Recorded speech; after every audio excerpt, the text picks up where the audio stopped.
আরে বোন, তোরে ছেলে পক্ষ দেখতে আসতেছে। কি ফাইনালি আমাকে ছেলেপক্ষ দেখতে আসছে? হ্যাঁ, কিন্তু অনলাইনের মতো সাপ্রিগিরি করিস না, ওরা কিন্তু খুব ভদ্রলোক। ঠিক আছে ভাইয়া, আমি এখনই রেডি হচ্ছি। আসেন। জায়গাটা খুব একটা সুবিধা মনে হইতেছে না। আপনাদের আসতে কোনো কষ্ট হয় নাই তো? না, আমাদের আসতে কোনো কষ্ট হয়নি। এই রিয়া, আয় বোন বস। চল হাট। আচ্ছা বলেন, বিয়ের জন্য কি আপনাদের কোনো ডিমান্ড আছে? আচ্ছা, আমাদের তেমন কোনো ডিমান্ড নাই, কিন্তু আজকালকার মেয়েরা অনলাইনে যেরকম পাগলামি করে এইরকম আপনার বোন করে কিনা? আরে ভাই কি যে বলেন, আমার বোন তো ফোনই চালায় না, 24 ঘন্টা শুধু পড়াশোনা করে, পড়াশোনা ছাড়া কিছু বুঝেই না। আব্বা আর কোনো প্রশ্ন করো না, মেয়ে আমার অনেক পছন্দ হয়েছে। এই আগে তুই চুপ কর, আগে আমি জিনিসটা যাচাই করে নি, ঠিক আছে?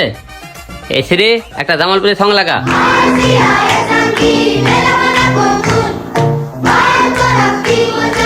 কি